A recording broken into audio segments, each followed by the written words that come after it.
Ya tentu kita tidak ingin dijajah itu tentu ya. Tapi kita ini selalu latah. Wah kalau ekonomi jatuh kita makan apa? Kalau kita dijajah kita tidak perlu seperti itu. Rahmatnya Allah Ta'ala itu akan adrokatna. Rahmatnya Allah Ta'ala akan menemukan kita.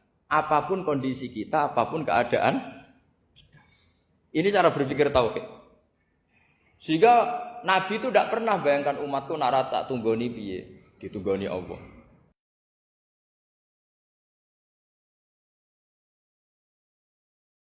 Pikir beda. Pilihan presiden. Kamu fanatik milih A.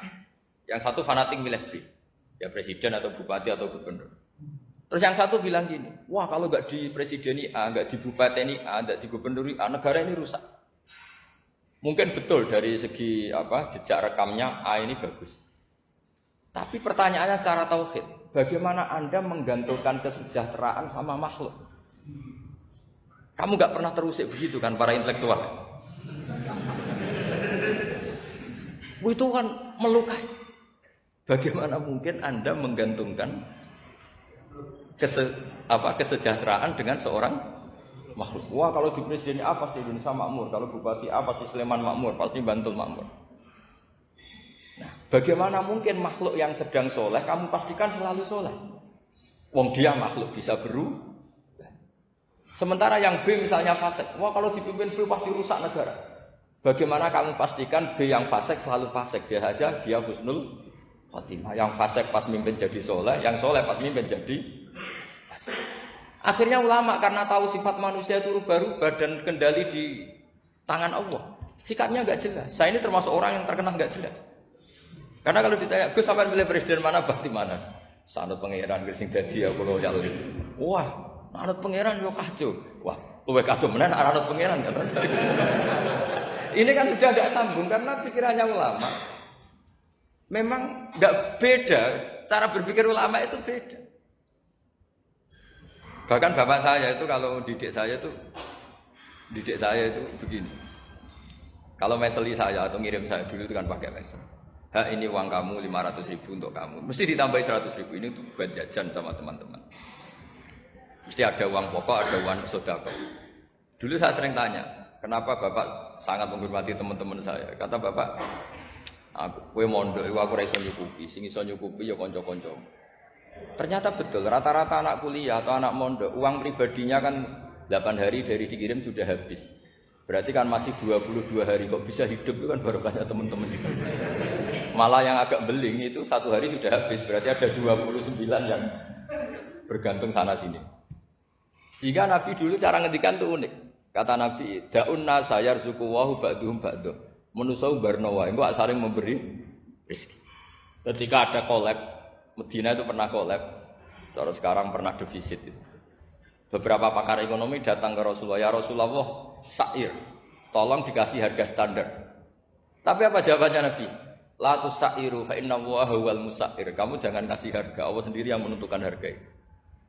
Terus kata Nabi, kenapa engkau begitu ya Rasulullah? Ini negara harus ditentukan harga karena gini-gini. Kata Nabi, saya tidak ingin ketemu Allah dalam keadaan dolim. Tapi ini tentu di teori ilmu modern ini masalah. Tapi menurut orang modern. Tapi kalau menurut ilmu hakikat itu nggak akan masalah. Misalnya, kenapa Nabi tidak menentukan harga dalam keadaan negara seperti itu? Jawabannya pakar-pakar hakikat. Ya saya ulang lagi pakar-pakar hakikat begini, misalnya ada orang menimbun supaya nanti harganya mahal ya.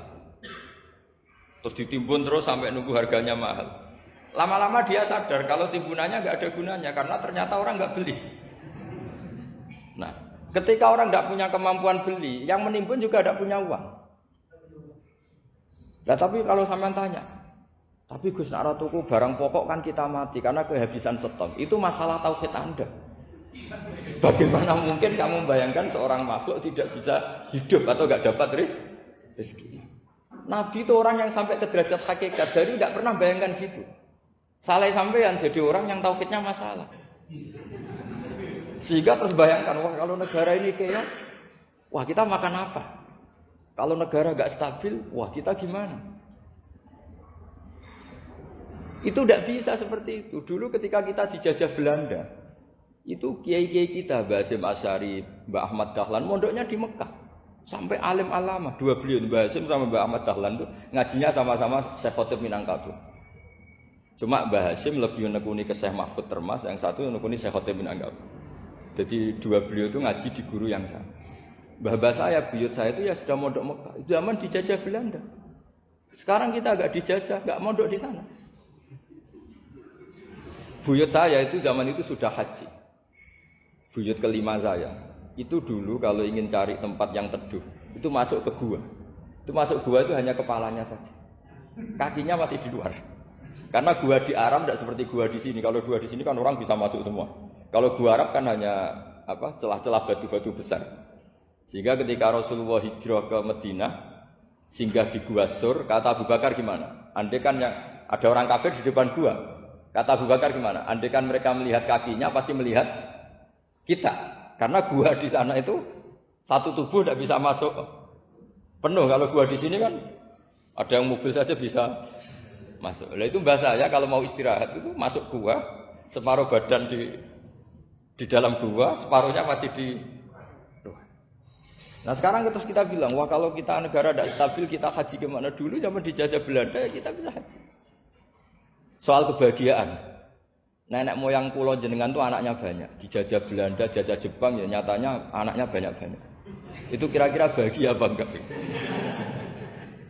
Nah, artinya gini ya tentu kita tidak ingin dijajah itu tentu ya. Tapi kita ini selalu latah. Wah kalau ekonomi jatuh kita makan apa? Kalau kita dijajah kita tidak perlu seperti itu. Rahmatnya Allah Ta'ala itu akan adrokatna. Rahmatnya Allah Ta'ala akan menemukan kita. Apapun kondisi kita, apapun keadaan. Ini cara berpikir tauhid. Sehingga Nabi itu tidak pernah bayangkan umatku narata tunggoni piye, ditunggoni Allah. Sehingga masyhur dalam hadis-hadis sahih, la tazalu ta'ifatun min ummati dzahirina 'alal haq la yadurruhum man khadalahum wala man khalafahum wala man nawa'ahum. Selalu di umatku ada kelompok-kelompok yang selalu membela kebenaran dan tidak akan terkalahkan oleh kesesatan di akhir zaman. Kenapa? Cara berpikir orang tauhid itu sederhana begini. Allah menamakan dirinya Al-Hadi, penunjuk jalan. Dan sifat Allah pasti nafidah karena Allah tidak terkalahkan. Sama seperti Allah menyifati dirinya Ar-Razzaq, Ar-Razik yang memberi rezeki. Maka orang segoblok apapun, selumpuh apapun, selemah apapun tetap dapat rezeki. Sama, Allah mensifati dirinya Al-Hadi, memberi petunjuk. Maka zaman serusak apapun orang tetap dapat petunjuk. Sehingga kita tidak perlu khawatir, wah nanti zaman kalau sudah rusak nasib Islam gimana? Ya coba sekarang nasib Islam gimana? Ya baik-baik saja.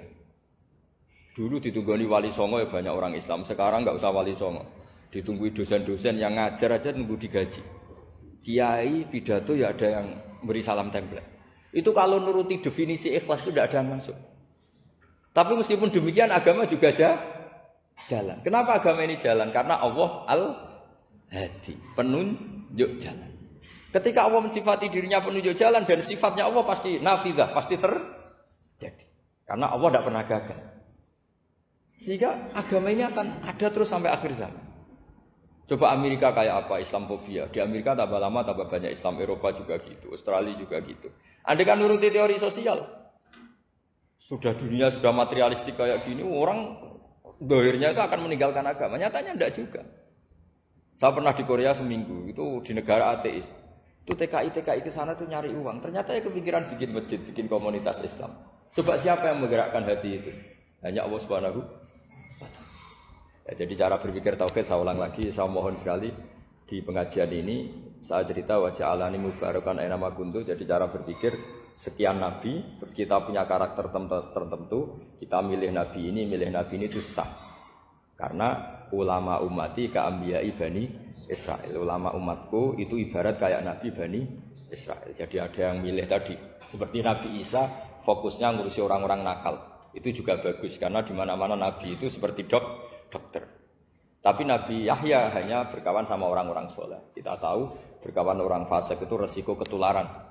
Iman pas-pasan wae kancanan wong fasik kan taqabbalallahu minna minkum gitu. Wong kamu sendiri tidak sehat-sehat amat berteman orang penyakitan kan bahaya. Tapi kalau kamu sebagai dokter kok hanya berteman orang sehat lalu kamu penelitiannya gimana? Masa saya dokter spesialis pernah penelitian semua orang sehat saya pernah saya teliti. Itu dokter aneh apa enggak? Saya dokter spesialis TBC, spesialis paru-paru. Yang kamu teliti siapa? Semua orang sehat. Pernah neliti yang sakit? Tidak pernah. Kan ya jadi dokter aneh. Tapi misalnya terus kamu sendiri terus berteman orang penyakitan terus kan ya rawan tertular. Nah, ini ada dua figur yaitu Nabi Yahya dan Nabi siapa? Ya saya kira demikian. Baik, jazakallahu khairan. Di sini kita